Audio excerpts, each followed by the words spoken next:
Hablar de la doctora Elodia Almirón no necesita tanta carta de presentación, tiene nombre y apellido, un sello distintivo propio y siempre es un gran placer hablar acerca, o sea, presentar a la integrante del Tribunal de Apelaciones del Departamento Central, docente universitaria, respetada jurista a nivel no solamente nacional, sino internacional. Así que hoy nos va a hablar acerca de la prueba en el proceso laboral y somos absolutamente todo oído, mi querida maestra. Adelante y te escuchamos atentamente. Excelente, gracias querido Camilo, muchísimas gracias. Bien, lo que me trae hoy aquí, agradezco en primer lugar al señor presidente, a nuestro presidente, el doctor de Olivera Navarro, por darme esta oportunidad de poder compartir con ustedes en una competencia que no siempre fue mía, pero que la fui aprendiendo, la fui amando, reconociendo, y bueno, estamos hablando ahora de la prueba laboral. Que tiene sus vicisitudes, tiene sus cuestiones distintas al proceso civil.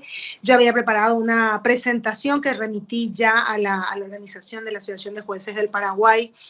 También dos sentencias que me parecieron interesantes, una del 2016 y otra del 2022, de la Sala Constitucional de la Corte Suprema de Justicia, y alguno que otro material que les puede servir de lectura. Bien, vayamos al fondo de la cuestión. Lo que sucede, si hacemos un comparativo entre el proceso civil, que siempre es importante, y el proceso laboral, hacer el comparativo, no que el proceso civil sea más importante que el proceso laboral, tenemos que la realidad que en el proceso civil está el artículo 249, donde la carga de la prueba recae en aquella persona que afirma la existencia de un derecho. Recordamos muy bien el contenido del artículo 249 del Código Procesal Civil, a pesar de que hay algunas cuestiones que se están presentando a la fecha, que no todos los procesalistas están de acuerdo, que es la carga dinámica de la prueba, pero eso nosotros tenemos en la cuestión, en la competencia laboral, en las cuestiones laborales. Y en lo que hace a este proceso laboral, las actitudes que puede ir adoptando el demandado son distintas, como ocurre en todas las competencias. Puede ser que no conteste la demanda, o bien que conteste negando la existencia de la relación laboral, o bien que conteste la demanda excepcionando, también puede ocurrir, o que conteste la demanda diciendo una serie de cuestiones que hacen a el fondo de la relación, que podría tratarse de una relación civil, lo que redundaría en una excepción de incompetencia por razón de la materia. Sabemos muy bien que una de las pruebas, nuestra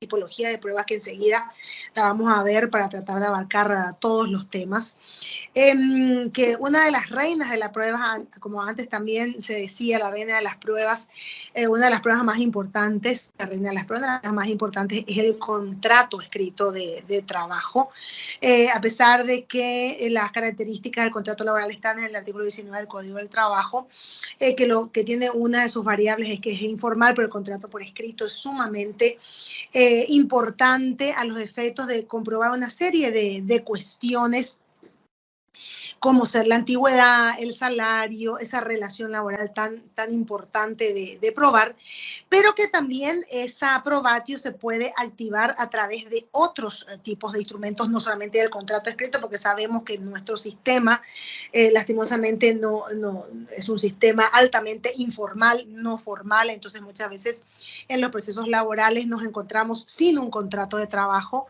La mayor parte, creo que los procesos no cuentan con un contrato de trabajo, pero la comprobación se puede dar a través de otros instrumentos, informes a instituciones, los libros laborales, o certificados de trabajo sencillamente. Es decir, pueden ser admisibles otro tipo de pruebas. Pero tenemos que saber claramente que esa comprobación de la relación laboral debe ser total y absolutamente fehaciente, contundente, eficiente y eficaz.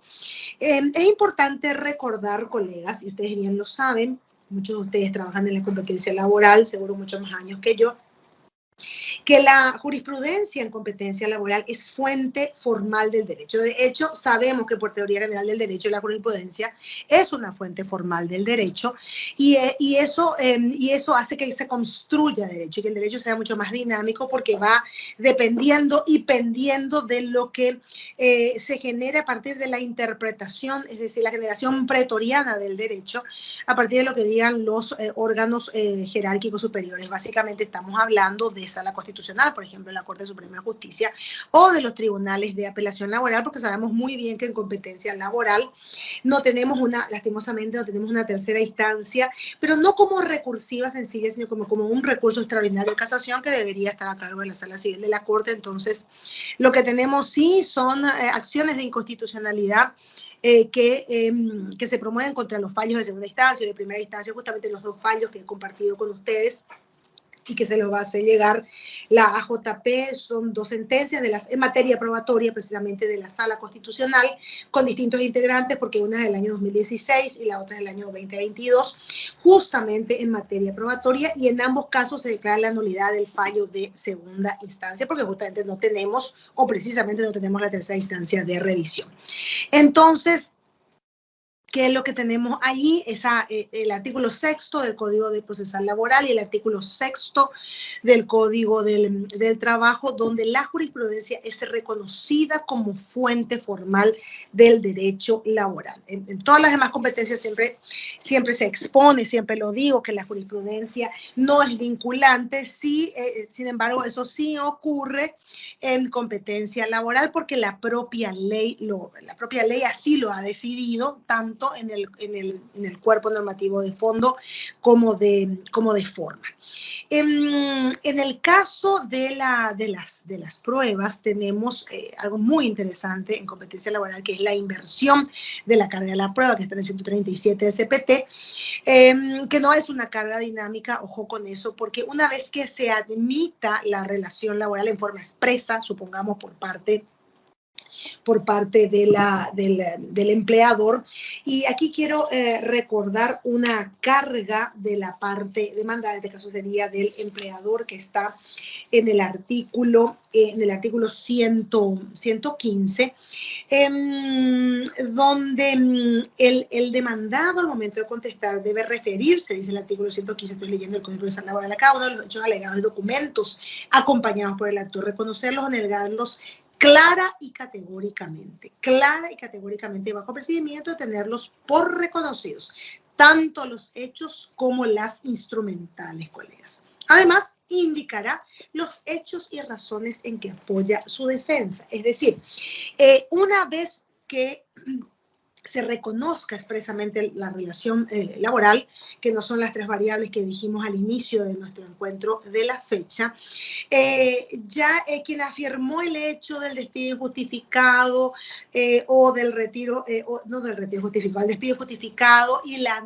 no pago de una serie de obligaciones que establece tanto la Constitución como el Código del Trabajo, la carga de la prueba recae en la parte empleadora. Por eso es que tenemos la inversión de la carga de la prueba, donde el empleador es quien debe probar, por supuesto, que ha despedido injustificadamente al trabajador. En alguna de las causales inmersas en el artículo 81 del Código del Trabajo, es decir, nada tiene que probar el trabajador básicamente conforme mandato jurisprudencial, sino que quien debe probar es el empleador.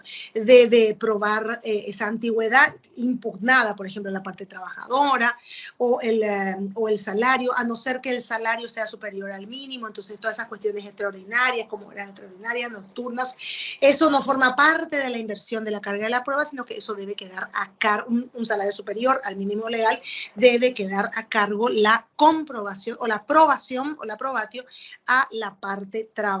Esto es sumamente dinámico en el derecho del trabajo, no reconocido en otras competencias, pero esto también se da porque no tenemos que olvidar, y ustedes lo saben, que estamos ante una competencia altamente tuitiva, altamente intuitiva y donde el propio artículo 86 del texto constitucional reconoce o no es que reconoce, declara, mejor dicho, hay que ser contundente, declara que los derechos del trabajador son derechos irrenunciables.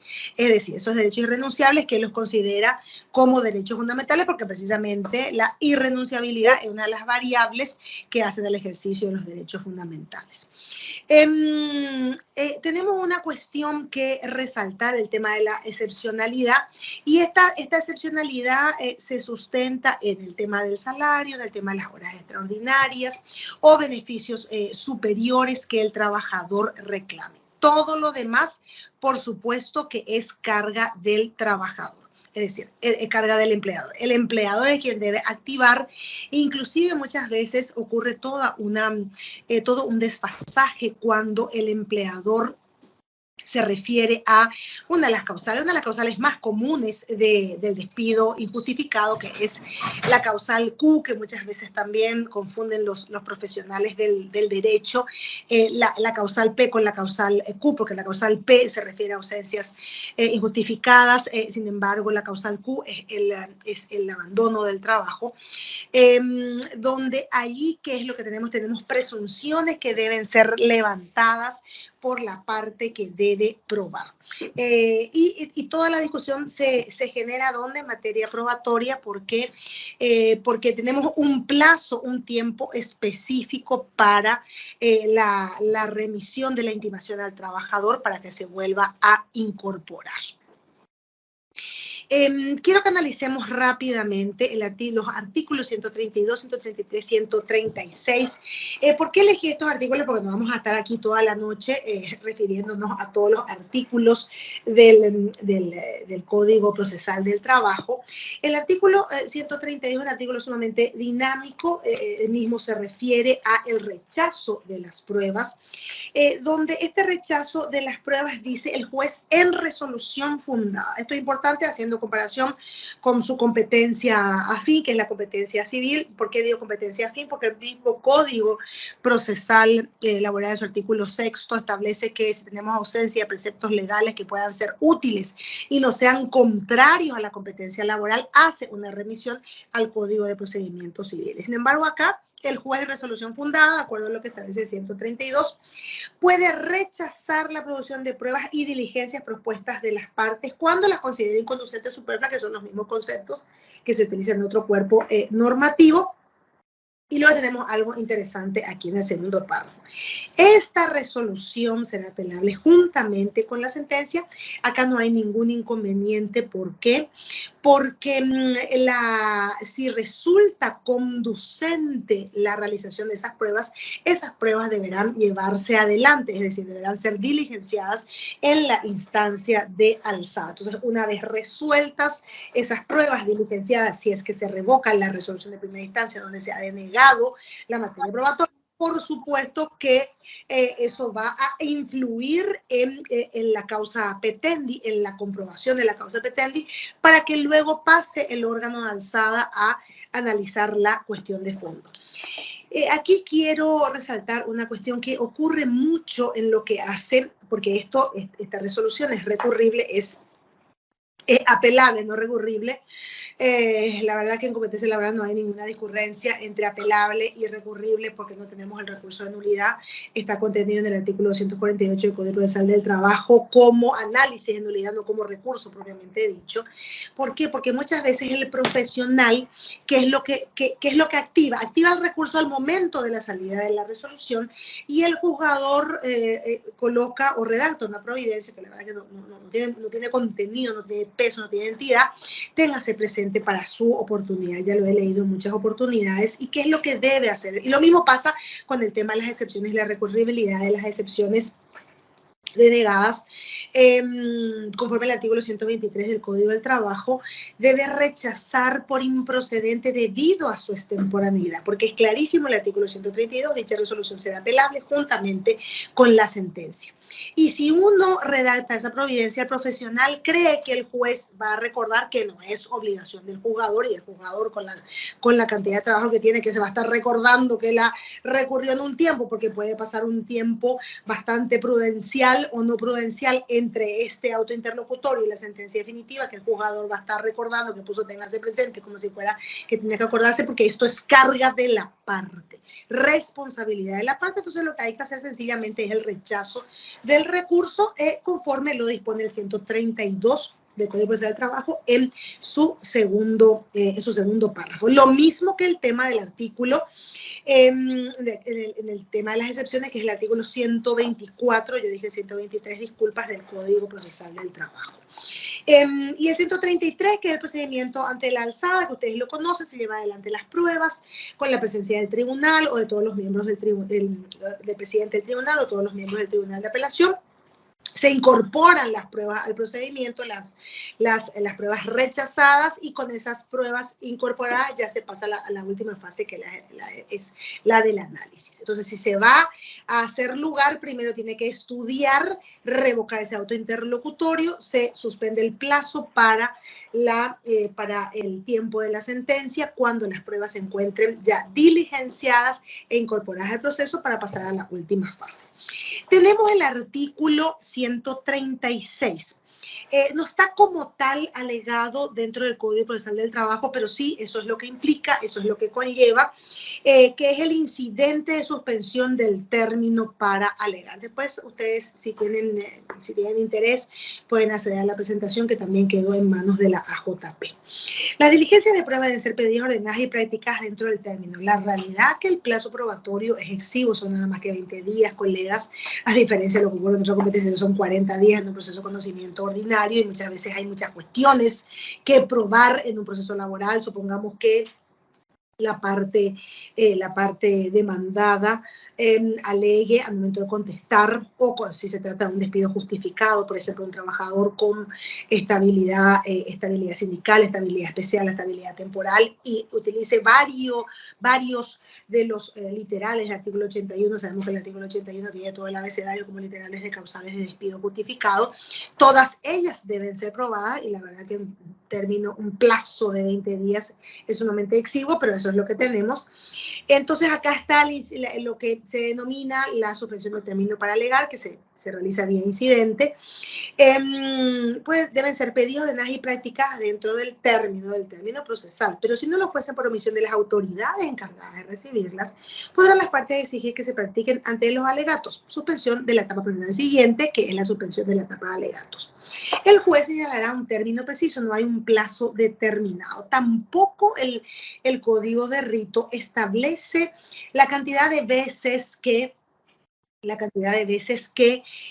se pueda solicitar esta suspensión de la etapa procesal siguiente, que es la etapa de alegatos. Todo eso tiene que ser evaluado con mucha prudencia por el juzgador. Y después también está toda la discusión de la recurribilidad de la apelación, mejor dicho, hablemos solamente de apelación, porque no tenemos otro tipo de recurso en instancia alzada, en competencia laboral,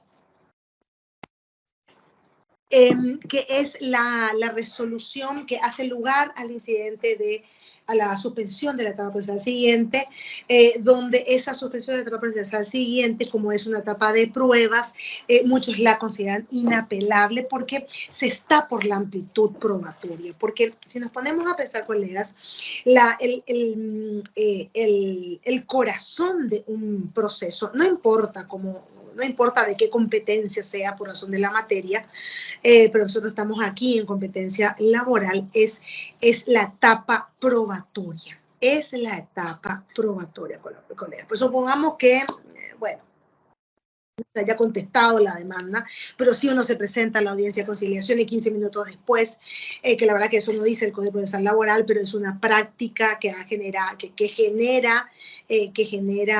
costumbre, genera derecho judicial y se lleva 15 minutos después de no haberse llegado a la conciliación, porque lastimosamente tenemos 2 etapas conciliatorias en el proceso laboral, pero no sé si son muy utilizadas por las partes, los colegas están muy acostumbrados al litigio, y la realidad es que legalmente hablando, en base al principio de legalidad, tenemos oportunidades brillantes para cerrar procesos laborales, tanto en primera instancia como en segunda instancia, pero los colegas, los ejercientes de la profesión lo utilizan muy poco, no se concilia, sino que les gusta llevar adelante el litigio, y eso también, por supuesto, que genera una mora judicial importante. ¿Por qué?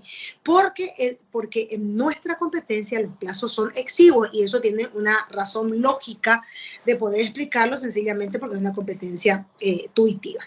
Entonces, y si no se hace lugar al incidente, bueno, eso sí es considerado recurrible.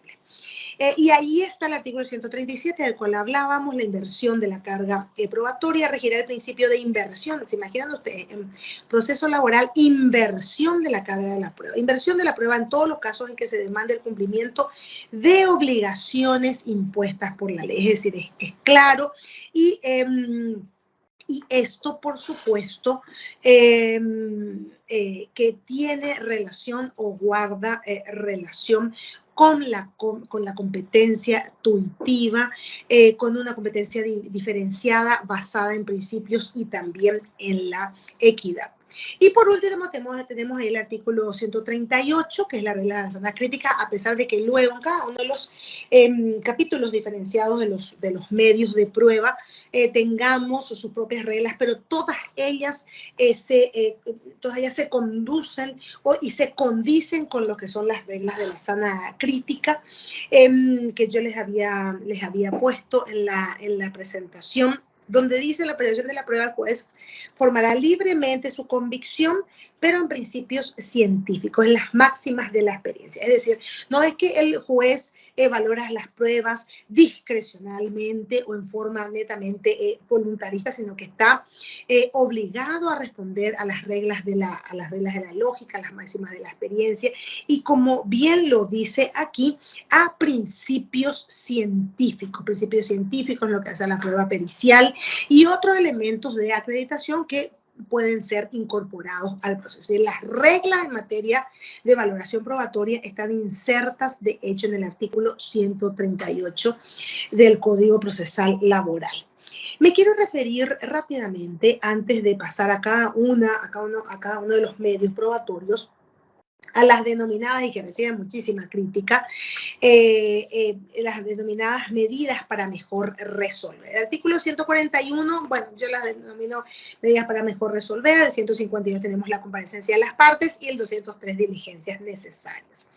En el artículo 141 tenemos allí una apertura inmensa con un poder omnímodo para el juzgador, porque dice el artículo 141 que muchas veces no se lo utiliza. Además de las pruebas pedidas, el juez podrá ordenar competencia altamente oficiosa que los profesionales pueden decir y pueden argumentar en contrario, impugnar, pero esto responde al principio de legalidad porque no fue tachado de inconstitucional. El artículo se encuentra plenamente vigente y el juzgador de primera instancia, básicamente, y bueno, y a la fecha también el juzgador de paz, la judicatura de primera instancia en menor cuantía, que es la judicatura de paz, también puede hacer uso, porque la competencia laboral está asignada claramente conforme monto, de acuerdo a lo que establece la ley, nunca recuerdo el nombre de la ley 759, creo que es de la Judicatura de Paz del año 2018, para competencia laboral. Y además de las pruebas pedidas, el juez podrá ordenar a costa de una de las partes o de ambas, según a quienes beneficia el practicamiento de todas aquellas, o sea, a más de lo que han dicho las partes, el juez se pone a aprobar, pero está en la ley, es totalmente legal, que a su juicio serán indispensables para el completo esclarecimiento de los hechos controvertidos. Artículo 141, colegas.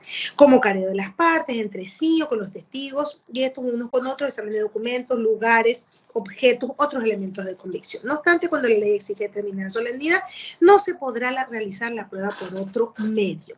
Este artículo 141 tiene el mismo viso que el artículo 18 del Código Procesal Civil, donde tampoco, no es que tampoco, ahí no se llaman medidas para mejor resolver, la práctica tribunaliza las ha denominado medidas para mejor resolver, medidas para mejor proveer, pero la verdad que su nombre legal es son las medidas instructorias que están dentro de la competencia de los jueces y las partes también las pueden activar. Acá solo el juzgador. Acá es mucho más estricta la concepción en el artículo 141. Luego tenemos el artículo 152.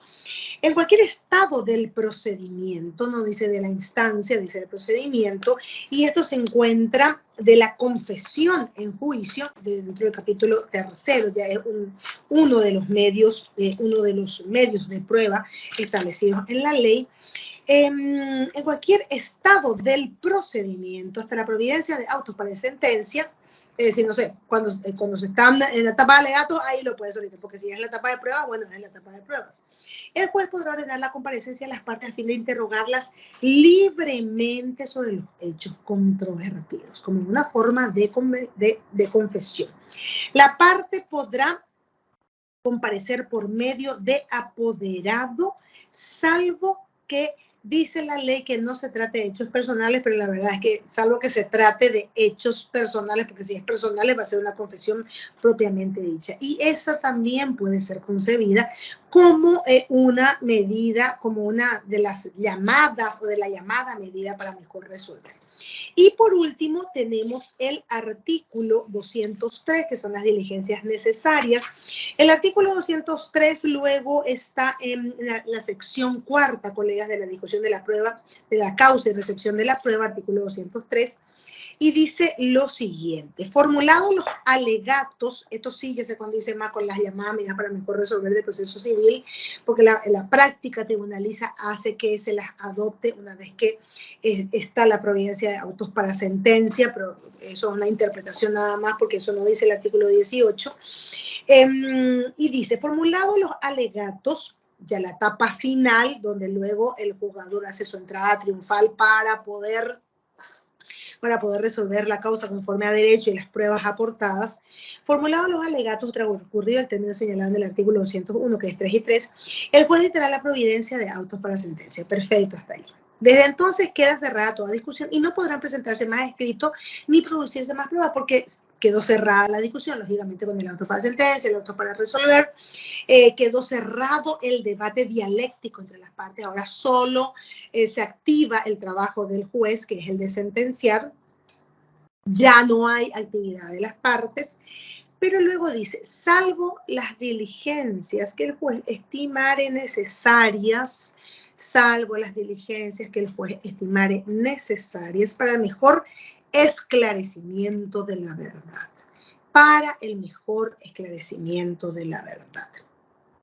Las llamadas medidas para mejor resolver. Y el juez encima las activa.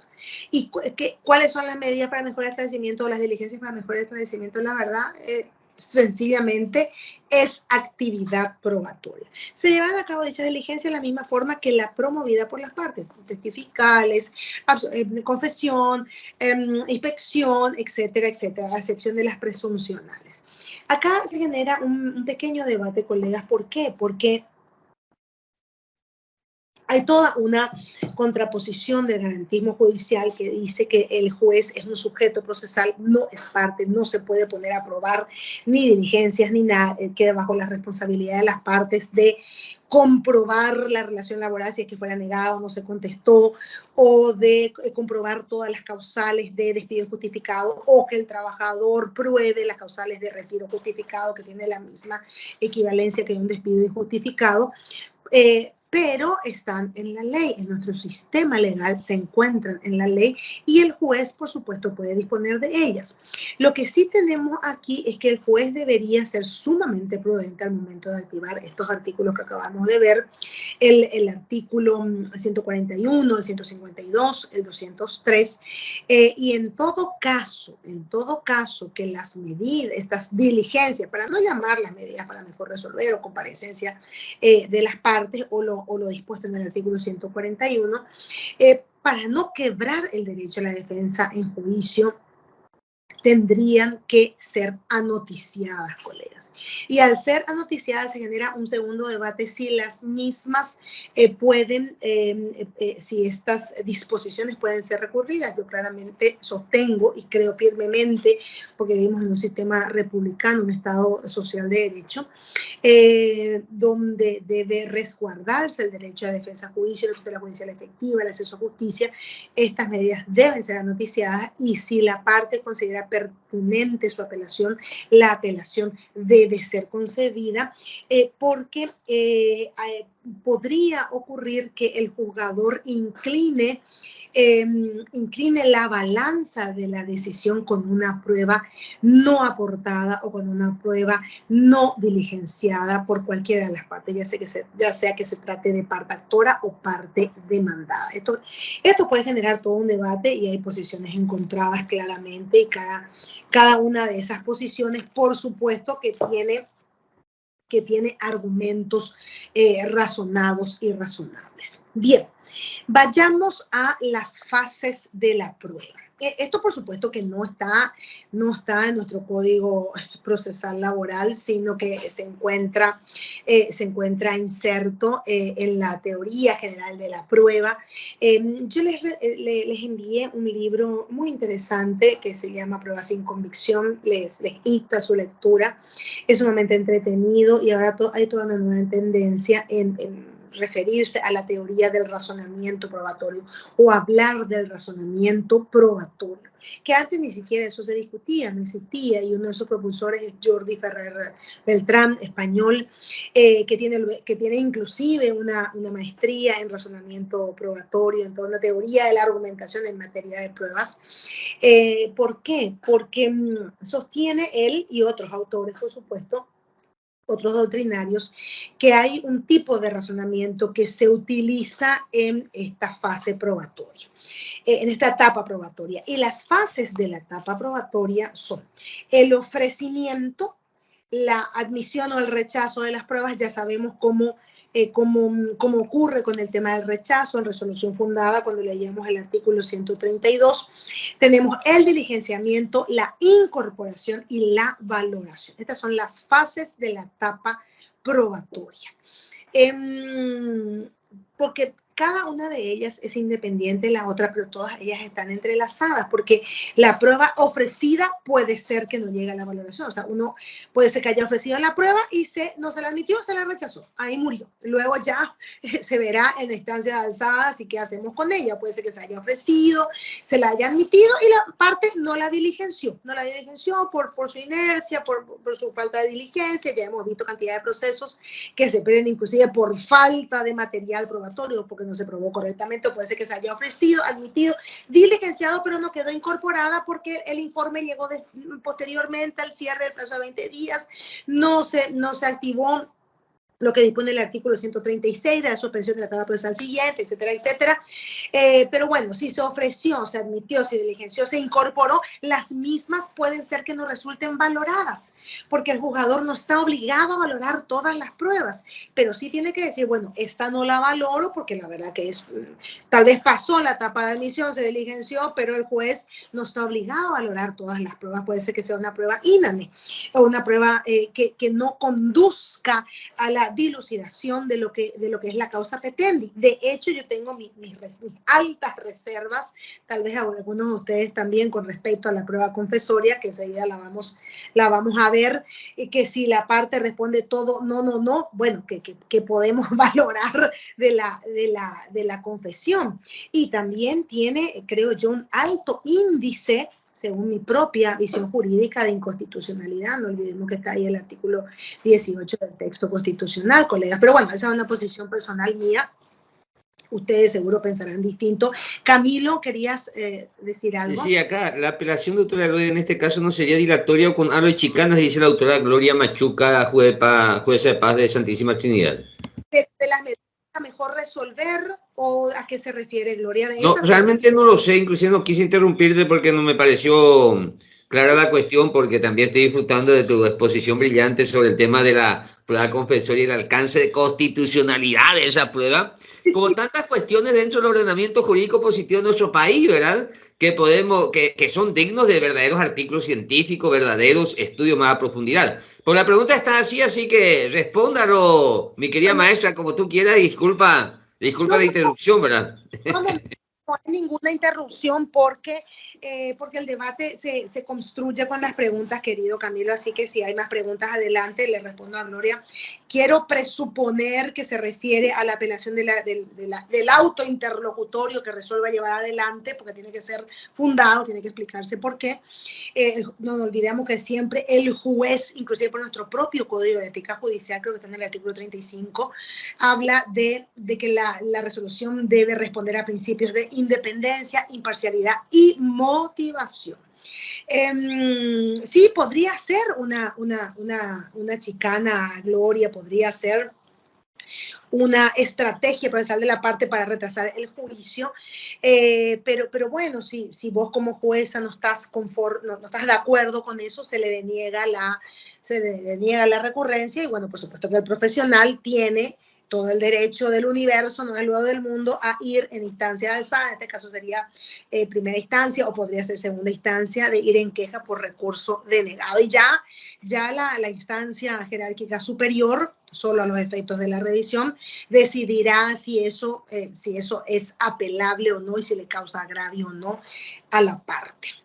Bien, nuestros medios de prueba están en el artículo 139, confesor, instrumental, testimonial, inspección judicial, y tenemos algo por demás interesante que no lo tienen las otras competencias, que es la prueba presuncional.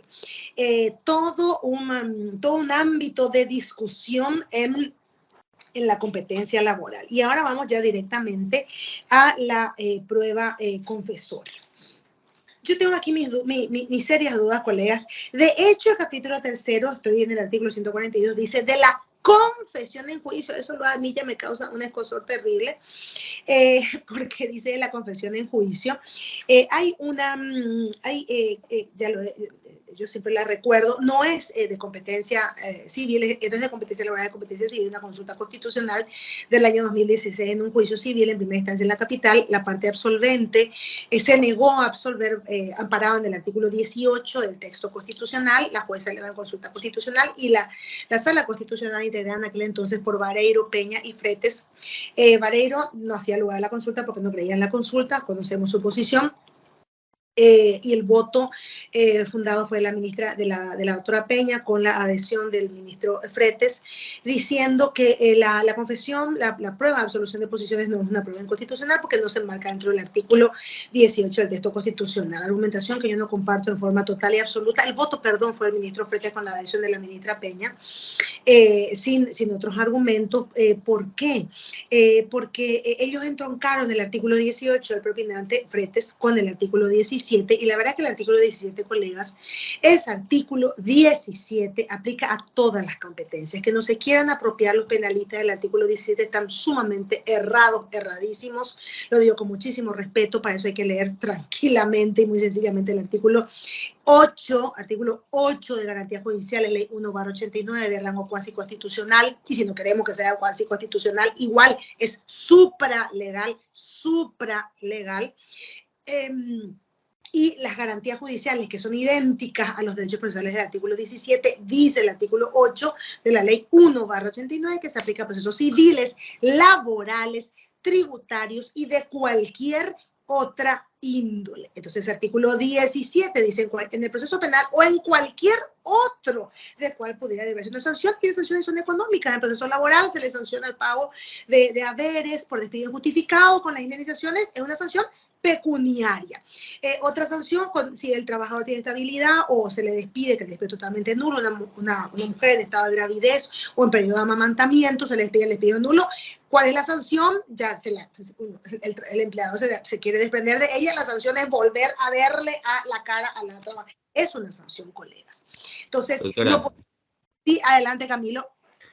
Justo, Ramos, si con el traslado de la demanda también se corre traslado de los documentos, ¿es necesario volver a ofrecer el reconocimiento de firmas como prueba, según el artículo 158 del Código Procesal del Trabajo?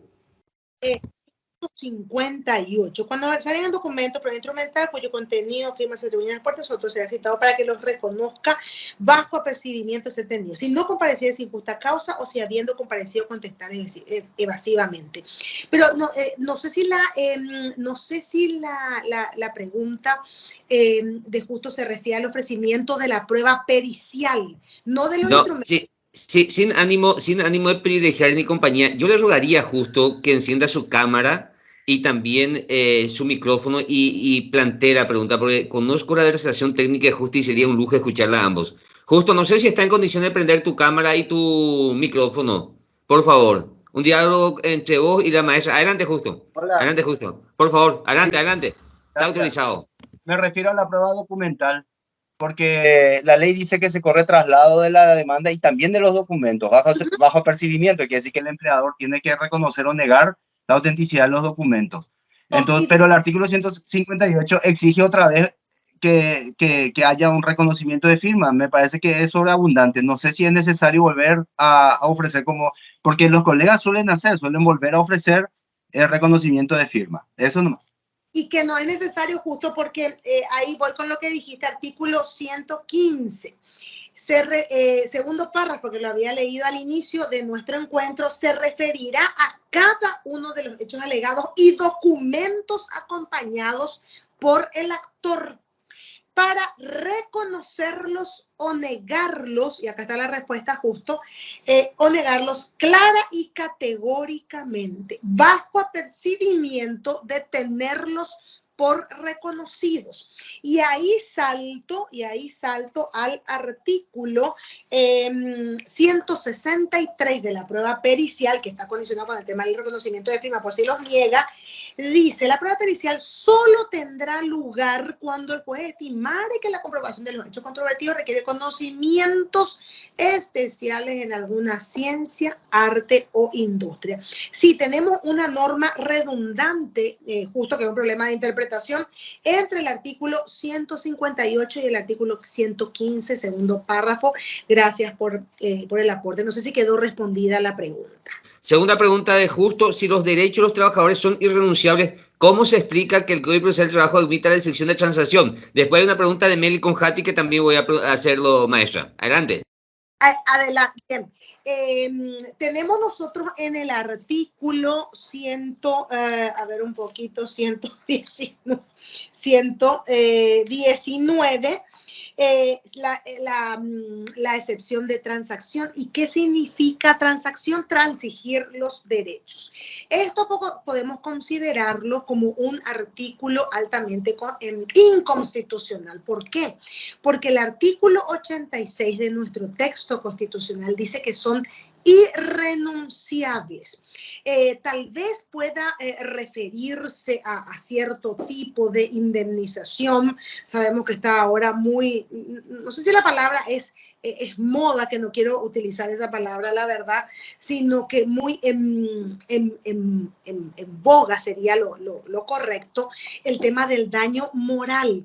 Pero la irrenunciabilidad debe ser resguardada ¿por quién? Debe ser resguardada por el juzgador. Es decir, tenemos inclusive aún más, porque tenemos que recordar el artículo 229 de nuestro Código Procesal Laboral, donde el juzgador puede fallar, una cuestión inconcebible para los civilistas, el juzgador puede fallar ultra petita, colegas, y puede fallar inclusive extra petita, violentando desde la teoría general del proceso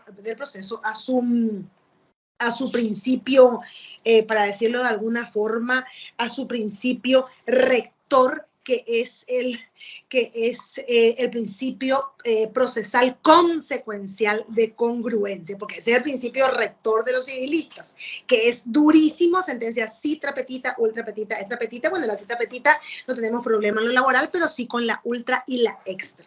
Pero también respondiendo a la pregunta de justo, tenemos que ubicarnos en el contexto. Nuestra Constitución del año 92, ¿nuestra Constitución de qué año es? Perdón, es del año 1992, artículo 86. ¿De qué año es nuestro Código Procesal del Trabajo, donde está inserta la excepción de transacción? Es del año 1961.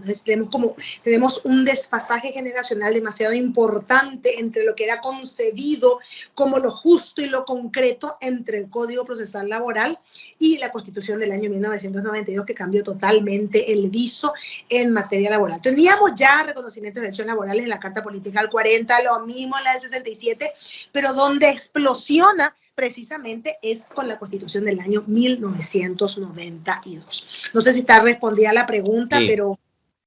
La doctora Meli Conjati, jueza de paz de acá de Encarnación, dice, en relación a las pruebas de informes, si se agregan posterior al plazo probatorio de 20 días, ¿debemos tener por agregadas si la otra parte solicita el desglose corresponde o no? Dice Meli Conjati, jueza de paz de aquí, una de las juezas de paz aquí de Encarnación. Bueno. Lo que sucede es que al momento de la promoción de la demanda, de acuerdo a lo que dice nuestro artículo 114, nuestro artículo del inicio de la acción, artículo 110, artículo 111, artículo 113, todas las pruebas instrumentales deben ser agregadas al inicio de la acción. Pero luego, a tal efecto, tenemos que irnos a la prueba instrumental, porque el artículo 156 claramente dice, la prueba instrumental que tuviese poder las partes deberá acompañarse con la demanda, reconvención o contestación, so pena de no poder ofrecer en adelante dicha prueba. Esto es demasiado importante con respecto a la pregunta que hizo la colega jueza de paz, porque allí hay que ordenar el desglose, donde se puede generar un pequeño artilugio procesal, respondiéndole a la colega, que esas pruebas documentales luego pueden quedar agregadas cuando habíamos visto anteriormente en lo que dispone el artículo 141, que dice... además de las pruebas pedidas al juez por ordenar a costa de una de las partes o de ambas, según a quién o quienes beneficien, bla, bla, bla, bla, bla, bla, para el completo esclarecimiento de los hechos controvertidos, careo de las partes entre sí o con los testigos, estos unos con otros, examen de documentos, objetos y lugares, personas u otros elementos de convicción. Es decir, esas pruebas documentales pueden ser introducidas al proceso de acuerdo o conforme al contenido del artículo 141 o bien también de acuerdo al artículo 203, que eso luego ya es en la etapa, una vez cerrada la etapa de alegatos y que se firme el autos para sentencia. ¿Es permisible la mediación en sede laboral dada la irrenunciabilidad de los derechos de los trabajadores? Sigue preguntando Justo Ramos. Y sí, porque ahí tenemos que es una forma extraordinaria de solucionar el conflicto, la mediación o el arbitraje, por este caso estamos hablando de mediación. ¿Por qué? Porque con la mediación, ¿qué es lo que se va generando? Se van transigiendo los derechos. Y acá se genera toda una pregunta filosófica, porque la mediación, ¿qué es lo que sucede? Cuando nosotros vamos a la etapa esta de la mediación, el juzgador se convierte en un elemento de esa mediación.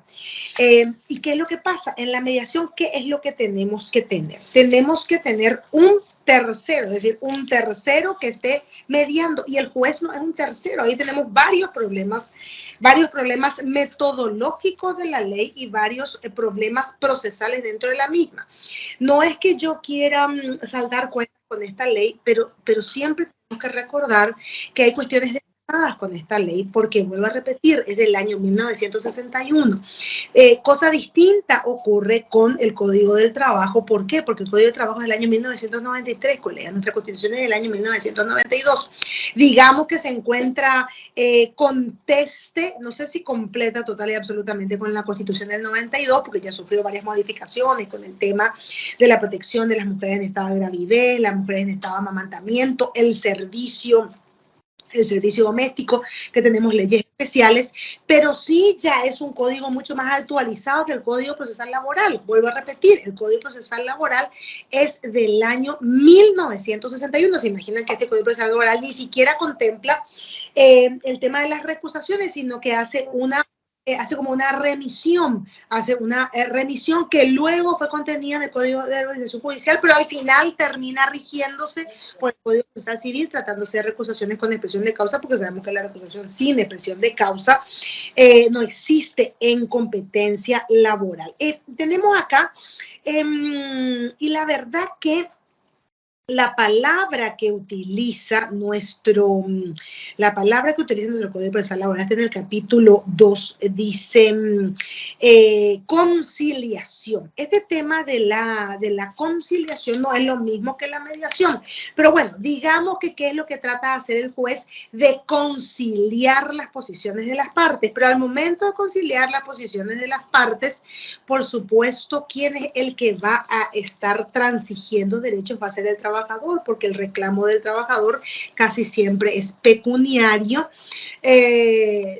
por falta de cumplimiento, por supuesto, de la patronal.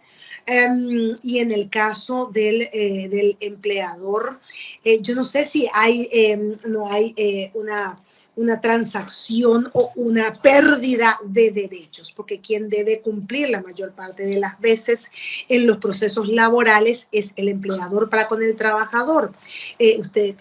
Los colegas que tienen la competencia laboral sabemos muy bien, a pesar que yo tengo 2 competencias, pero la competencia laboral, yo creo, sin temor a equívocos, que el 90%, y tal vez, no sé, tal vez ustedes concuerden o no conmigo, no tengo tampoco trabajo estadístico, pero el 90% de los procesos laborales son iniciados, son activados, se originan en el reclamo del trabajador hacia el empleador. Son mínimos o exiguos los procesos laborales donde la parte actora reclamante o que inicia la acción activa, el trabajo de la Administración de Justicia, sea la parte empleadora. Y la verdad que no se condice justo. ¿Por qué? Porque en esas audiencias de conciliación hay transigencia de derechos. Y esa transigencia de derechos no se condice con la naturaleza irrenunciable que nos da nuestro propio texto constitucional. Pasa lo mismo que en la transacción, ¿verdad? En materia laboral, dice el doctor Francisco Luis Astigarraga, juez de Caguazú, en materia laboral entiendo que no corresponde el desglose de las pruebas agregadas fuera del plazo, en razón a que conforme al artículo 266 del Código Procesal del Trabajo, en alzada puede ser valorada cuando se estudie la apelación de la sentencia. ¿Es correcta esta idea? Consulta al doctor Astigarraga. Sí. Artículo 266, que ya es procedimiento en segunda instancia. Las pruebas pedidas emitidas dentro del término en primera instancia, pero practicadas o agregadas inoportunamente. Esto es siempre y cuando se haya cumplido, lo que leíamos en la prueba instrumental, y eso va a depender, por supuesto, del tribunal de alzada, lo que leíamos en el artículo 156, porque el artículo 156 es clarísimo en su primer párrafo, y el 266 tiene un dejo de discurrencia entre el artículo que estábamos leyendo. Las pruebas pedidas y emitidas dentro del término en primera instancia, dentro del término, pero practicadas o agregadas inoportunamente, son distintos los casos, podrán servir para ser consideradas por el superior cuando los autos llegan a su estudio por la interposición de los recursos o apelación en revisión. Pero ¿qué sucede si esas pruebas instrumentales no fueron, como bien lo dice aquí, lo dice el artículo 156, no fueron en el momento procesal oportuno? Pero todo eso tiene que ir siendo validado por el juzgador, porque vuelvo a repetir, si no son incorporadas en el tiempo oportuno, el mismo juez las puede incorporar a través de lo que dispone el artículo 203, colegas, que podemos llamar diligencias necesarias o podemos llamar, como se las llama en el proceso civil, que son las medidas para mejor resolver, que son altamente criticadas, creo que ya les había dicho, altamente criticadas por el garantismo judicial, porque ¿qué implica estas diligencias, estas medidas, como ustedes prefieran llamarlas? Implica una alta consistencia de activismo judicial. Bien, no sé si fue respondida la pregunta, pero si no hay otras, querido Camilo, voy a continuar rápidamente con nuestra... Bien, tenemos de la confesión en juicio. Anteriormente esta prueba era denominada, considerada, valorada como la reina de las pruebas, pero la verdad que eso fue decayendo con el transcurrir del tiempo y podemos considerar a esta prueba confesoria como una prueba altamente constitucional. De hecho, ustedes mismos se habrán dado cuenta que desde la Constitución del 92, la redacción de las posiciones anteriormente era, tanto en competencia civil como en competencia laboral y competencia civil, jure y confiese como es verdad. Ahora ya las posiciones no son redactadas de esa forma, no son redactadas con esa frase, sino la redacción es diga como es verdad. Por supuesto que esto es toda ya una influencia y una consecuencia de lo que dispone el artículo 18 de nuestro texto constitucional, y esta misma concepción también está inserta en el artículo 8 del Pacto de San José de Costa Rica, que para nosotros es la ley 1/89. Y ese artículo 18 se encuentra entroncado con el artículo 17 del texto constitucional, que se refiere a los derechos procesales, que no es exclusivamente penal. Sí, muchos de esos incisos, por supuesto, que son penales, pero aquí tengo el texto constitucional y uno de los literales, pero se aplica perfectamente al proceso laboral y a cualquier otro proceso, pero que nos interesa al proceso laboral, porque dice el artículo 17, numeral 8, que ofrezca, practique, controle e impugne pruebas. Que ofrezca, practique, controle e impugne pruebas. Viendo el artículo 142, dice, cuando una de las partes le pide a la otra, deberá concurrir personalmente a la audiencia para que absuelva con juramento. Acá está clarísimo. Bajo juramento, con juramento, posiciones concernientes a la cuestión litigiosa. También no podrá producir esta prueba por interrogación del juez. Es decir, la parte no es necesario ni que la ofrezca. También porque hay veces que con la práctica diaria no leemos todo el artículo, nos pasa por alto. Acá claramente el juez lo puede hacer. También podrá producirse, no es luego ofrecerse. También podrá producirse esta prueba por interrogación del juez. Salto al artículo 148. Interesantísimo. ¿Por qué? Porque estamos hablando de personas jurídicas demandadas, las empresas, las industrias, los comercios, los astilleros, etcétera, etcétera, personas jurídicas, las partes que tienen personas a cargo de las distintas áreas de la empresa, de la persona jurídica. Las partes podrán solicitar, o sea, supuestamente estamos hablando de una prueba personalísima, pero el 148 expone o redacta, está redactado de la siguiente forma: las partes podrán solicitar la comparecencia del administrador, gerente, encargado de cualquier otra persona que desempeñe funciones directivas a nombre del principal, no sé, del director o gerente de la empresa, cuando los hechos motivadores del conflicto sean propios de ellos, es decir, que caigan bajo su competencia. Otro artículo importantísimo y que tiene que ver justamente con lo que estamos aquí, con lo que estoy aquí debatiendo, es el tema de la confesión en juicio. Si el absolvente se niega a declarar, el juez lo apercibirá en el acto. El juez lo apercibirá en el acto. ¿De tenerlo por confeso? Por confeso, si persiste en su negativa. La prueba de solución de posiciones, por supuesto que es valorada con la integralidad de las pruebas, y en estos tiempos tengo la firme convicción que no aporta mayor esclarecimiento a la dilucidación de los hechos, colegas.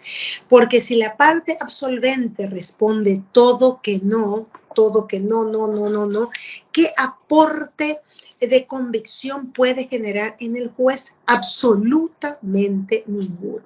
Y si responde que sí, tal vez sea en base a un hecho que no se encuentra controvertido al momento de la traba de la litis. Entonces, la verdad que mucho aporte probatorio no puede generar. En el artículo 154, la fuerza probatoria de la confesión, y esto se condice con lo que habíamos visto en el artículo 138 del Código Procesal Laboral. La fuerza probatoria de la confesión será apreciada en la sentencia teniendo en consideración las reglas relativas a sus elementos, es decir, conforme las reglas de la sana crítica. También tenemos que recordar que muchas de las reglas en materia confesoria para persona jurídica se rigen por lo que dispone nuestro Código Procesal Civil. El Código Procesal Civil en materia de prueba, que tiene el mismo viso que en competencia laboral, de hecho, también conste que este es de la década de los 80, o sea, mucho más moderno. Este dice de la confesión en juicio y este luego se llama de la prueba confesoria. Habla del carácter personal, el artículo 279 que aplica supletoriamente para la competencia laboral, dice las partes deberán absolver posiciones personalmente, dice el Código Procesal Civil. Las partes deberán absolver personalmente. Podrán hacerlo por medio de mandatarios con poder especial, si la otra parte lo consintiere y en los demás casos autorizados por la ley. Artículo 283, absolución de persona jurídica. La persona jurídica citada para absolver posiciones designará al representante que habrá de absolverla en su nombre. ¿Y cómo se designa al representante? Con un poder especial, colegas, con un poder especial. En el primer artículo que estábamos leyendo, estábamos hablando de persona física, que puede hacerlo a través de mandatario, pero si la otra parte lo consiente, si no, no lo puede hacer.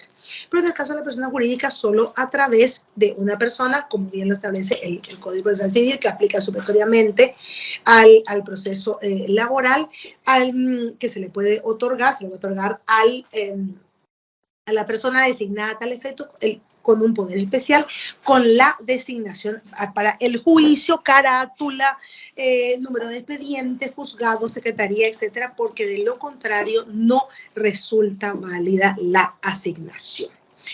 Bien, vayamos ahora a la prueba instrumental. Lo que estábamos viendo, yo la verdad que no coloqué el artículo 156, pero el artículo 156 que trae a colación el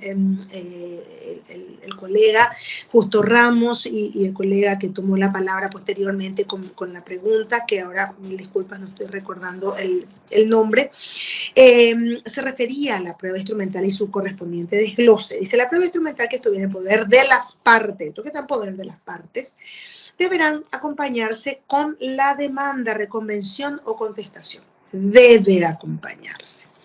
So pena de no poder ofrecer en adelante dicha prueba. No olvidemos las etapas las fases de la etapa probatoria, que es el ofrecimiento, admisión, diligenciamiento, incorporación, que ya no van a quedar incorporadas conforme el 266, pero se puede tomar en consideración ya la alzada si lo considera pertinente y ajustado a derecho, porque las medidas, estas diligencias necesarias al 203 también las puede activar la alzada. So pena de no poder ofrecer en adelante dicha prueba. Si las partes no la tuviesen a su disposición, que es una variable distinta, la designarán con todo ese título, expresando su contenido y lugar en el que se encuentre. Tenemos el 157. La fuerza probatoria de los instrumentos públicos o privados se regirá por lo que dispone el artículo, lo que dispone nuestro Código Procesal Civil, donde supletoriamente se puede aplicar los artículos 305, 306, 307, 308, por el permiso dado por el propio legislador en el artículo 6. Tenemos otro artículo, no estoy viendo todos los artículos, pues nunca terminaríamos así, sino que los que me parecieron pertinentes. El 159 dice, negada la autenticidad de la firma, si la parte que ha presentado el documento insiste en su validez, si la parte que ha presentado el documento insiste en su validez, se procederá al examen pericial del mismo. Y esto es lo que llama la atención, y con esto me salto al artículo, me salto a la prueba pericial, a pesar de que no llegamos todavía a ella, pero sí quiero leer el artículo 163, que es que constituye toda una, no una novedad, pero sí algo importante rescatar. La prueba pericial solo, dice, solo, quiere decir que acá podemos utilizar el argumento contrario a través de una inferencia lógica. Esto es lo que está permitido, el resto, en sentido contrario, no está permitido, porque no podemos decir que está prohibido, porque la prohibición debe ser expresa. Solo tendrá lugar cuando el juez, es decir, es potestad única, exclusiva y excluyente del juez, estime que la comprobación de los hechos controvertidos requiere conocimientos especiales en alguna ciencia, arte o industria. Entonces acá nos preguntamos qué sucede si la parte ofrece prueba pericial, y conforme este artículo 163, el juez debería rechazarla, conforme el 163. Bien, vayamos al artículo 160. Si se ofreciesen como pruebas libros, registros u otras constancias escritas que la ley imponga a llevar, libros contables, su presentación en juicio es obligatoria. Libros contables, los libros de los trabajadores que tiene distintos tipos de libros, vacaciones, horas extraordinarias, etcétera, etcétera. Y estarán a disposición del juez y de las partes durante la discusión de la causa. Luego se la devuelve, porque dice durante la discusión de la causa, luego vuelven a su origen. Si se trata de libros de comercio, serán examinados en el lugar donde se encuentra, por supuesto, por el juez. Este 160 va con el 161, prueba conjugada, que muchos autores, expertos en la materia, doctrinarios así la denominan. Cuando el requerimiento del juez hecho de oficio, no olvidemos que el juez en lo laboral tiene altísimas competencias de oficio, prueba pericial, absolución de posiciones, esta misma en materia de prueba instrumental, la prueba conjugada. Por supuesto que también esas diligencias que habíamos visto, no tenemos que olvidar el 203 fundamental, cuando a requerimiento del juez hecho de oficio o a petición de parte, el empleador debe exhibir en juicio libros o documentos que la ley determine, libros obligatorios, como lo establece 160, las afirmaciones del trabajador, que es la declaración jurada, prueba conjugada, bajo juramento, las afirmaciones del trabajador bajo juramento, que es la primera audiencia que se toma ya al momento de la realización de las pruebas, serán tenidas por ciertas, porque es bajo percibimiento del artículo 161. Si aquellos no reuniesen los requisitos de fondo y forma legales o reglamentarios, bajo apercibimiento, porque es bajo juramento. Por último, tenemos el artículo, este artículo 162, donde de vuelta lo que quiero resaltar, dice, inicia, y eso es lo que llama la atención, inicia la redacción del precepto legal el juez de oficio o a petición de parte. Si sacamos lo de petición de parte, dice, el juez de oficio podrá solicitar a la autoridad administrativa la remisión de cualquier actuaciones o expedientes vinculados con el litigio. Si aún se ya en el trámite, se recabará testimonio de los mismos. Pero el juez, perfecta y legal, no es ilegalmente, voy a decir legal y perfectamente, lo puede solicitar al juez sin que la parte siquiera mueva un músculo de su cuerpo. Bien, vayamos a nuestra prueba pericial, no el 163, sino que el 164. Los peritos serán designados en todos los casos de oficio de vuelta y por sorteo entre los inscritos en el registro de la respectiva especialidad, y su número podrá variar entre 1 a 3, muy parecido al proceso civil, 1 a 3 de acuerdo a la importancia del asunto o el monto del asunto, dice el Código Procesal Civil. Según arbitrio, pues de acuerdo con la índole de las cuestiones técnicas o el valor del adjunto objeto de la pericia. Tenemos luego el artículo 168. También tiene que ver con esta facultad oficiosa del juez. En oportunidad de la designación, encima que ya le designa luego de oficio, el juez establecerá de modo preciso el punto o puntos sobre los cuales recaerá el dictamen pericial. Es decir, el juez designa el perito, el juez establece el punto o puntos sobre los cuales versará el estudio técnico científico del perito, de acuerdo con las respectivas alegaciones de la parte, teniendo facultad para rectificarlas cuando no guardasen relación con el litigio. Tenemos el 172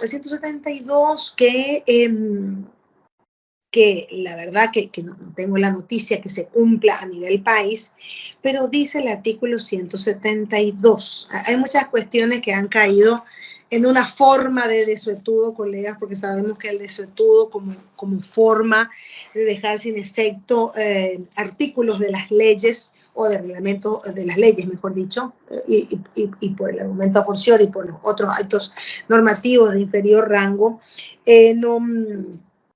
no tiene efecto, pero sí ha caído como una forma de desuetudo, porque una ley solo puede ser dejada sin efecto por otra ley. El Tribunal de Apelación del Trabajo, dice el 172, el Tribunal de Apelación del Trabajo organizará un registro de peritos, estableciendo los requisitos que deberán reunir a los efectos de su inscripción. La realidad es que la inscripción de los peritos tenemos todo un procedimiento, de acuerdo a la CLCOJ, de acuerdo a la Corte Suprema de Justicia, que los peritos son aceptados, están inscriptos y se ordena inclusive su reinscripción por la propia Corte Suprema de Justicia a través de la Secretaría General.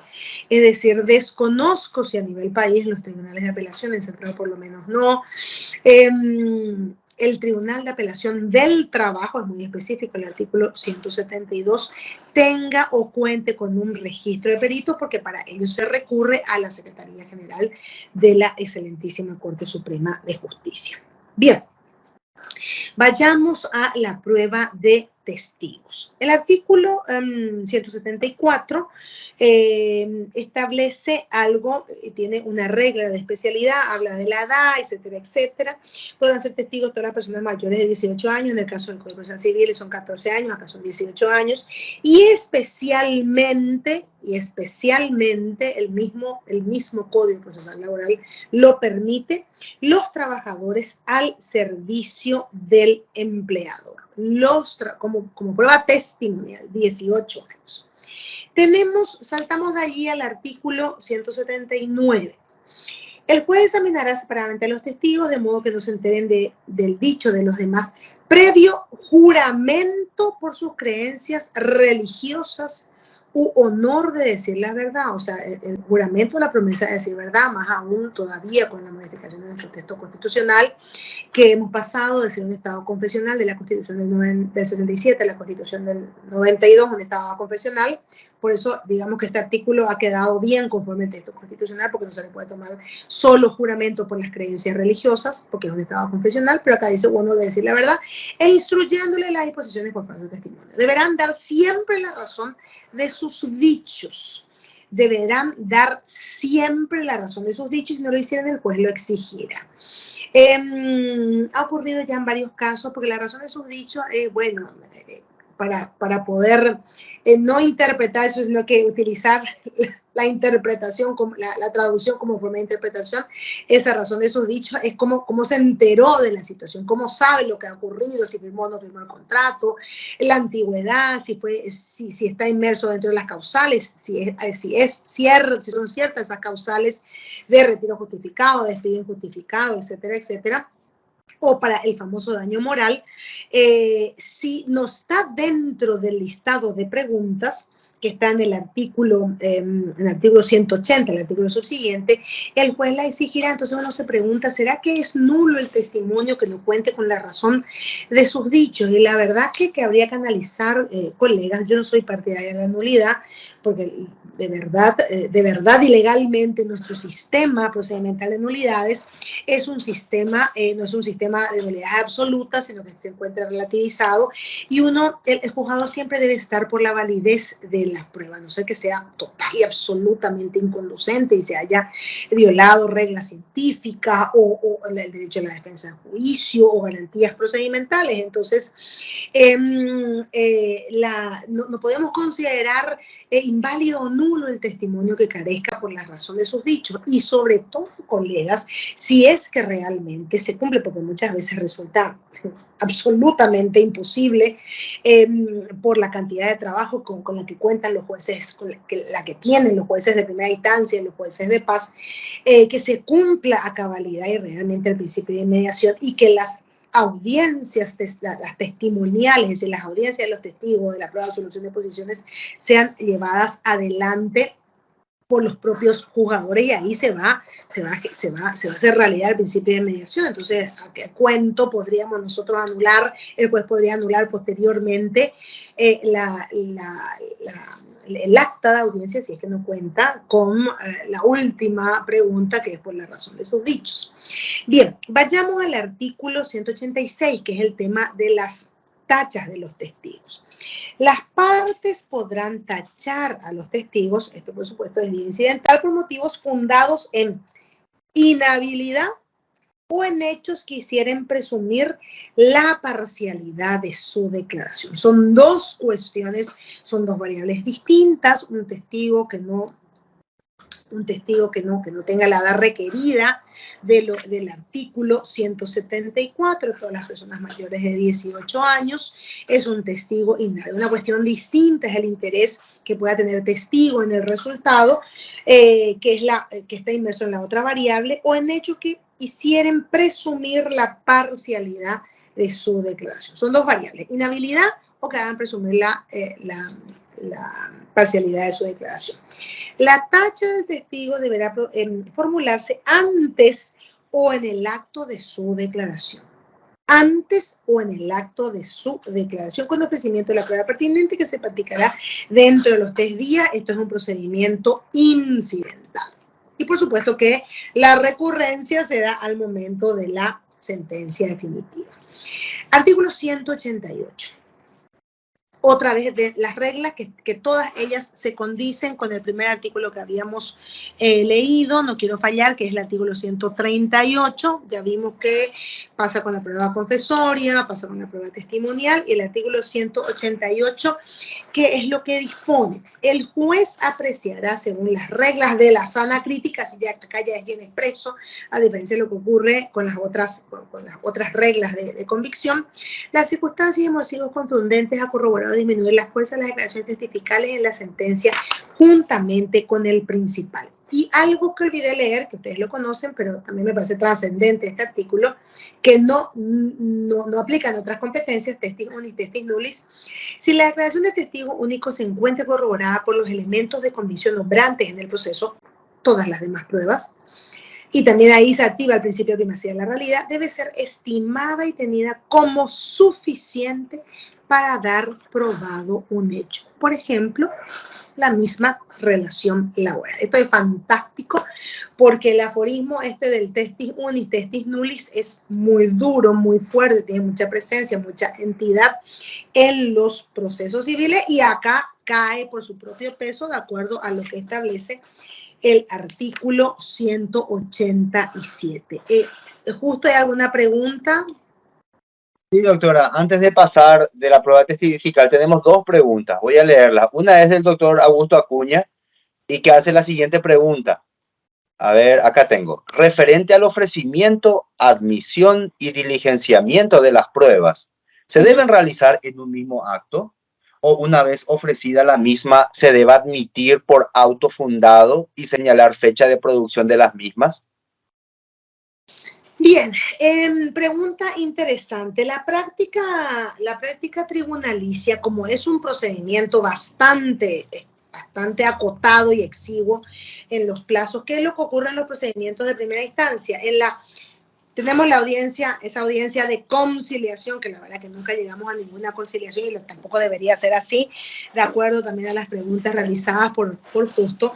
Y 15 minutos después ya está la audiencia de ofrecimiento de prueba. ¿Y qué es lo que hacen la mayor parte de los jueces de primera instancia? En auto fundado, sobre todo por el rechazo de las pruebas, ya son admitidas todas las pruebas o son rechazadas todas las pruebas y se fijan las audiencias. ¿Por qué? El juez tiene que ser muy cuidadoso de que esas audiencias sean condensadas en un solo acto. ¿Por qué, colega? Porque el plazo es sumamente exiguo, son solamente 20 días que pasan, pero en un tris es un plazo absolutamente efímero. ¿Y qué es lo que ocurre allí? Luego vienen los incidentes de suspensión del plazo para alegar que el juez podría otorgar la práctica judicial hace que sean como máximo 10 días.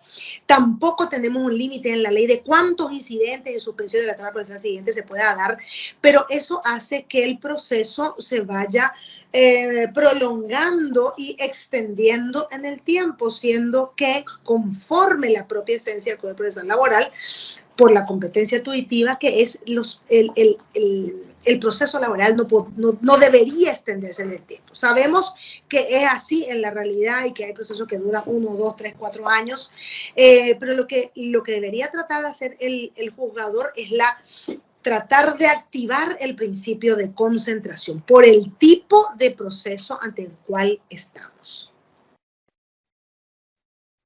No sé si está respondido Justo.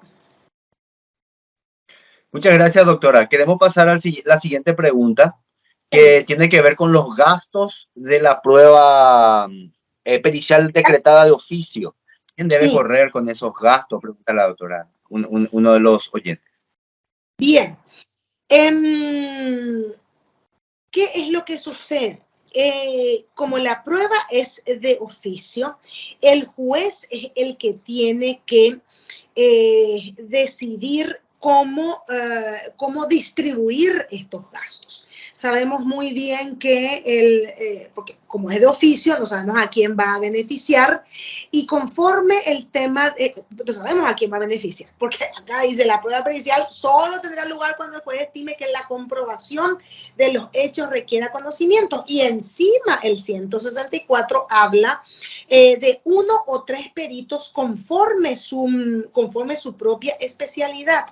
Entonces, de acuerdo a las reglas de la equidad que también tiene nuestra competencia laboral, el juez debe distribuir las cargas procesales. Porque ¿qué es lo que pasa, colega? O de lo contrario, esas cargas procesales se pueden distribuir al momento del dictamiento de la sentencia. ¿Por qué? Porque ¿qué es lo que va a suceder? El perito va a regular posteriormente sus honorarios y eso es lo que ocurre tanto en primera como en segunda instancia. Y sabemos muy bien que la regulación de honorarios del perito no dice quién va a cargar él solo solicita la regulación. Luego al momento de la ejecución de la regulación de honorarios del perito, ya él va a decidir a quién cobrar. ¿Y a quién tiene que cobrar? Aquel sujeto contra el cual o sobre el cual cargan las costas procesales. Esa puede ser una forma, porque el juez no va a decidir que pague tal o cual parte. Eso no ocurre ni en el proceso civil y tampoco ocurre en el proceso laboral. Pero yo creo que la pregunta del colega va más bien al momento del diligenciamiento de la prueba, creo que es así justo, ¿verdad? No es al momento de la finalización, porque lógicamente el perito no va a trabajar gratuitamente. ¿Es así justo? No sé si estoy entendiendo bien la pregunta. ¿Puedo leer la pregunta literalmente, si le parece, doctora? El tenor literal de la pregunta sí. Es el siguiente. Dice, profesora, ¿quién corre con el costo del peritaje ordenado de oficio? Eso es todo lo que pregunta. Y a veces los peritos piden un adelanto, ¿verdad? Claro. ¿Y quién va a pagar ese adelanto? Sí.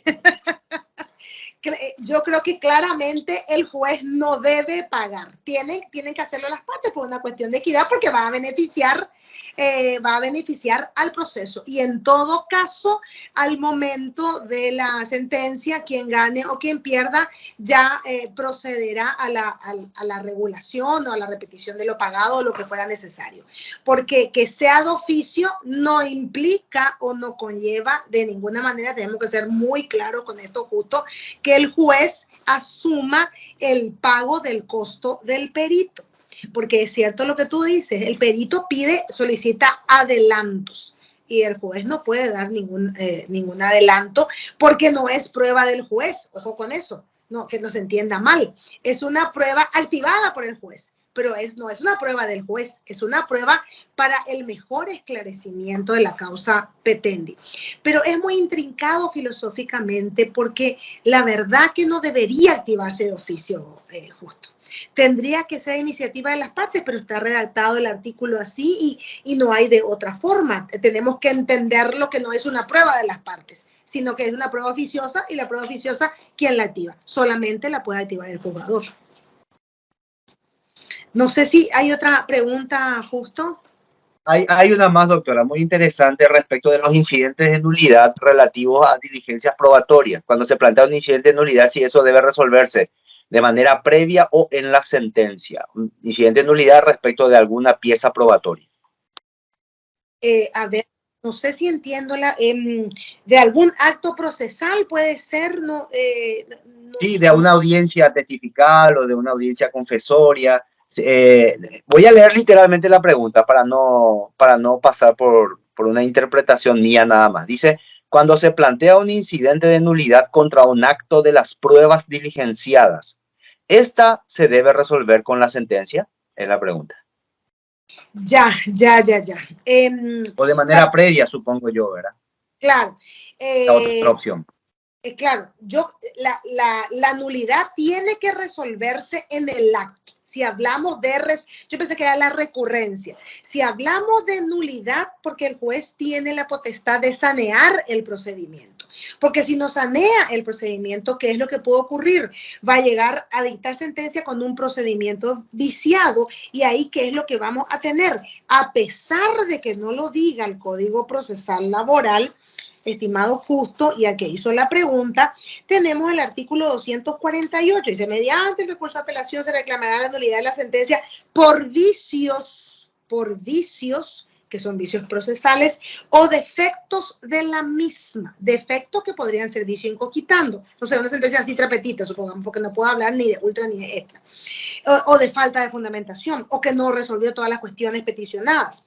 El tribunal, o que olvidó a un sujeto. El tribunal declara nula la sentencia también sobre el fondo del litigio, pero si tenemos un procedimiento viciado, el juez no puede resolver sobre el fondo del asunto, sobre el fondo del litigio, porque si incoquitando, entonces, ¿qué es lo que va a tener que hacer?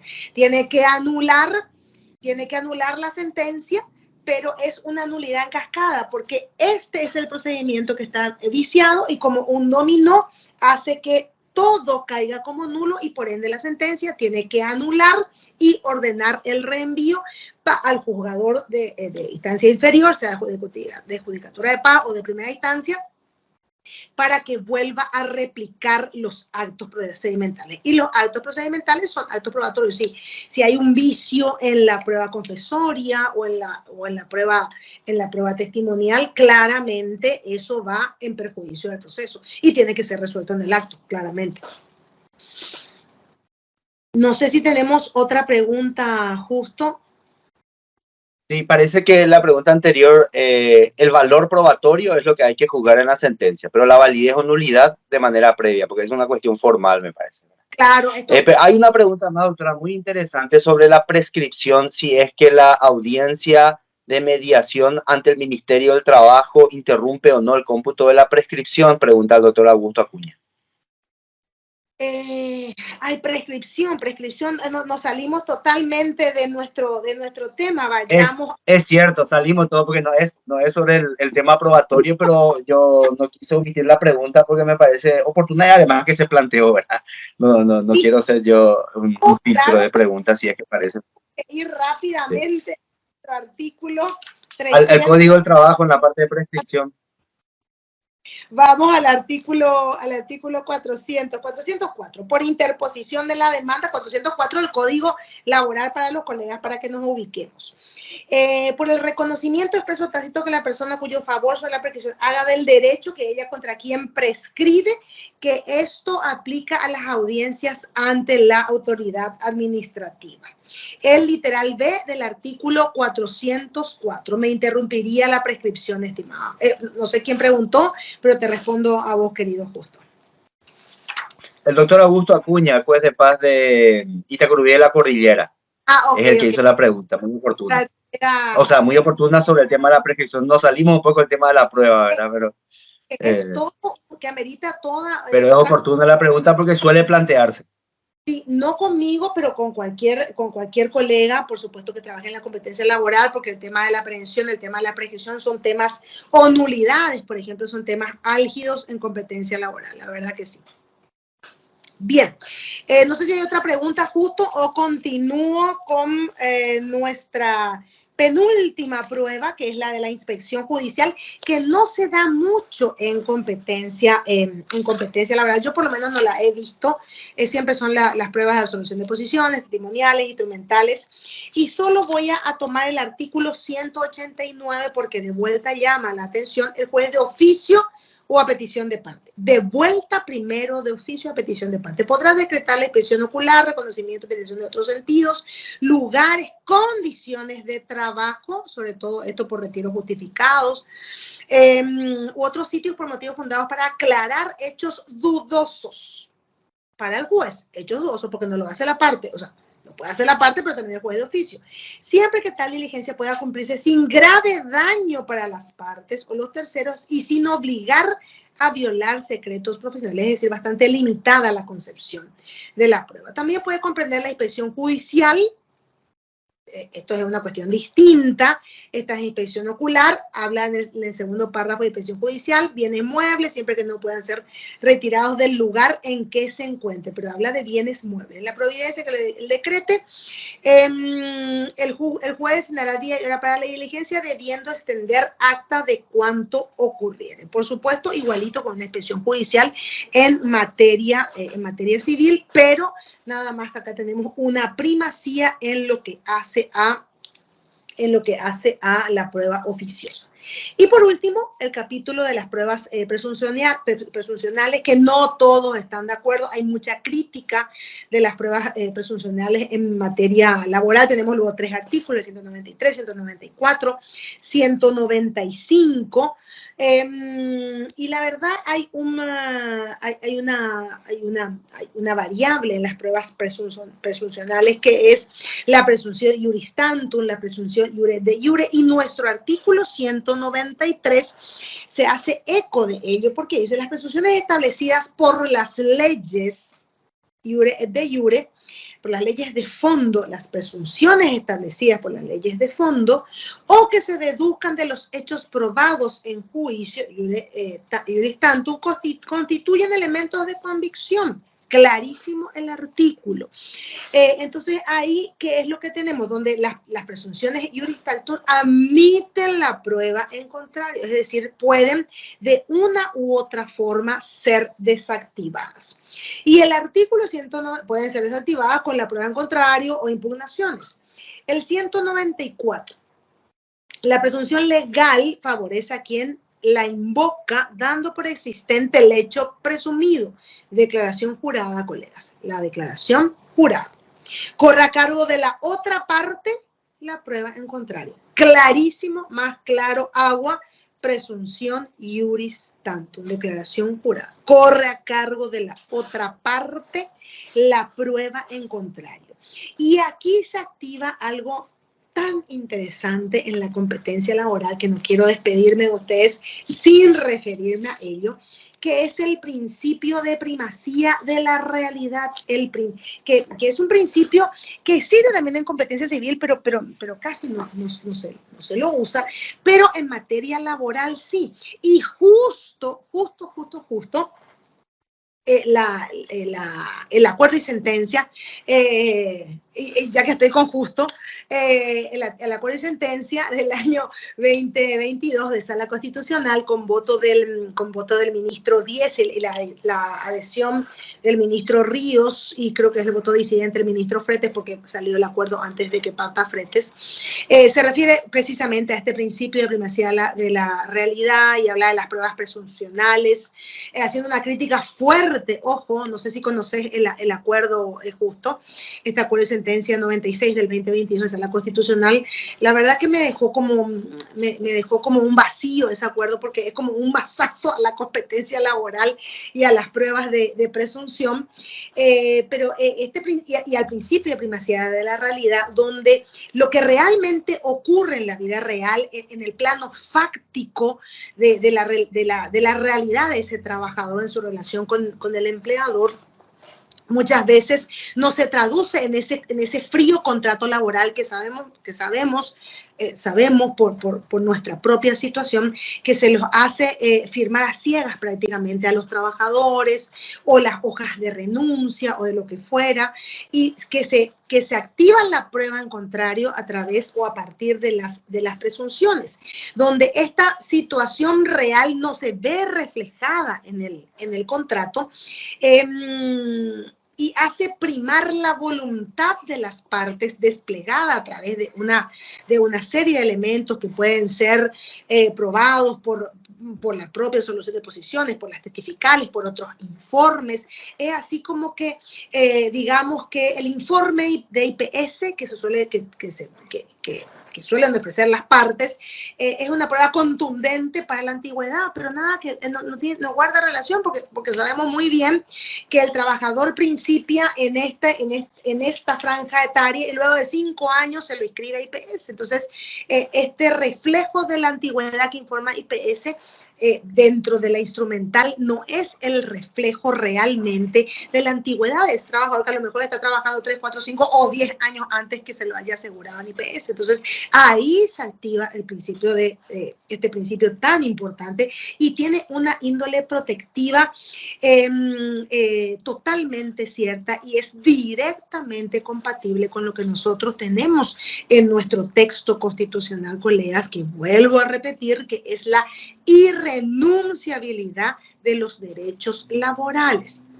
Y no solamente eso, sino con lo que dice el artículo 229 de nuestro Código Procesal Laboral, cuando claramente regula: el juez podrá en la sentencia ordenar el pago de salarios, prestaciones y indemnizaciones mayores que las pedidas por el trabajador, supliendo la omisión de cuando quedare demostrado que son inferiores a las que corresponden de conformidad con la ley y primacía de la realidad, y siempre que no hayan sido pagadas. Esto es ultra petita. Aunque el trabajador no lo pida, condenar al empleador cuando esté debidamente probado en juicio que no ha dado cumplimiento a obligaciones legales o contractuales. Sentencia es claramente extra petita, relacionada con el principio de primacía de la realidad. Y antes de despedirme, porque son las 20:51, no he parado de hablar, les agradezco muchísimo el tiempo, pero esto es total y absolutamente apasionante. El acuerdo que yo les decía del año 2022, ¿qué es lo que sucedió? En primera instancia no se hace lugar al juicio laboral, y el tribunal, la alzada, revoca la sentencia porque tenían contratos firmados, suscriptos, etcétera, etcétera, con una serie de cuestiones que tenían que ver con el comportamiento de las trabajadoras. Entonces, en segunda instancia, dicen los miembros del tribunal de apelación, bueno, está el contrato perfecto, pero en base a las presunciones y otras pruebas que tenemos ahí, la verdad que lo que dice el contrato no se ajusta a la realidad de las trabajadoras, porque creo que eran mujeres. Y quiero leer solo un párrafo del ministro Diesel. Dice: de lo transcrito supra se percibe con nitidez el quebrantamiento del mandato constitucional del artículo 256 para todos los juzgadores, el fallar de conformidad con la misma, con las leyes de ver que desde luego es premisa fundamental en un Estado de derecho. Este imperativo no cede ni se flexibiliza porque la resolución impugnada fue dictada en sede laboral, ni porque en dicho campo, ni en dicho fuero campea el principio toditeo, pues dicha nota esencial del derecho de trabajo no puede ser reivindicada en detrimento del derecho fundamental de raigambre constitucional a obtener una resolución fundada en la Constitución y las leyes con las garantías del debido proceso. Por otra parte, el principio de primacía de la realidad invocado por la jugadora en este caso es un instrumento que se aplica en la resolución de conflictos laborales al existir discrepancia entre los documentos y los hechos, pero su aplicación no procede con base en mera subjetividad, sino que debe fundarse en hechos probados en juicio, lo que no ocurrió en la especie. Es decir, acá tenemos un tumbamiento de lo que es una prueba dentro del proceso laboral, las presunciones, colegas, y de un principio que campea en esta competencia, que es el principio de la primacía de la realidad, que tiene para nosotros, al menos en Paraguay, tiene raigambre constitucional y raigambre legal. Bien. Son las 20:53 justo, no sé si hay alguna pregunta, consulta. Hay una última, doctora, pero es interesante, seguramente va a poder responderla espero que no requiera de demasiado desarrollo, ¿verdad? La doctora Mabel Fleitas pregunta con relación a la inspección judicial, si se podría resolver de oficio por el juzgado cuando la parte demandada, sí, o también la actora puede ser, presenta de manera constante justificativo médico pidiendo suspensión de audiencia. Este famoso caso del justificativo médico que se presenta para no absolver posiciones, y es que el juez puede decretar de oficio la Constitución en esos casos. Bueno, nosotros aquí en nuestra, voy a ir a la prueba de confesión en juicio. No la tenemos en forma directa, pero supletoriamente podemos aplicar lo que establece nuestro Código Procesal Civil, donde supongo que no sé si se refiere a enfermedad del absolvente, justificativo, y vuelvo a pedir la prueba porque también hay que activar el interés. Dice, tenemos la enfermedad del absolvente, tenemos litigante domiciliado fuera de la República y luego tenemos una impugnación de un dictamen médico. No sé si se refiere a eso la colega, pero el juzgador puede perfectamente activar de oficio la Constitución para tener los hechos en forma directa de tanto parte actora o parte demandada que no quiere venir a absolver, cosa que yo no considero una prueba tan contundente como para que el juez se moleste en irse hasta allá, pero sí perfectamente la colega puede activar tal situación a partir de lo que dispone el artículo 203, pero solo al momento del dictamiento del auto para sentencia justo. Y no quiero despedirme de ustedes sin decir que llama altamente, ya que vos mencionaste la página web de la Corte, el repositorio de jurisprudencia de la Corte Suprema de Justicia, llama altamente la atención, colegas, y la verdad que yo creo que es preocupante porque ahí van y terminan los juicios laborales, pero por el tiempo de transcurrencia es preocupante la cantidad de acciones de inconstitucionalidad contra fallos laborales que se están presentando en la Sala Constitucional. La verdad que yo cuando empecé a buscar jurisprudencia de último tiempo o fallos de último tiempo, la verdad que me asusté porque es increíble cómo creció exponencialmente entre el 2021, 2022 y 2023 la promoción de acciones de inconstitucionalidad contra fallos laborales. Es preocupante y yo creo que la Corte algo tendría que hacer, no sé, porque se llenan de fallos y hay muchísimos rechazos en límite, le cuento, muchísimos, pero también hay muchos autos interlocutorios que dan transcurrencia a la acción. Llama la atención. Muchas gracias, doctora. Ya no tenemos preguntas, así que estamos muy agradecidos por su tiempo, por la excelente exposición. Agradecemos también a los colegas que participaron activamente con comentarios, con preguntas. Muchas gracias, gracias a los colegas que se conectaron, a los que participaron con preguntas y sobre todo a la doctora María Lodia por su excelente exposición y por haber respondido pacientemente la avalancha de preguntas que tuvimos. Y todo es proporcional al gran interés que generó la conferencia. Muchas gracias y buenas noches, colegas.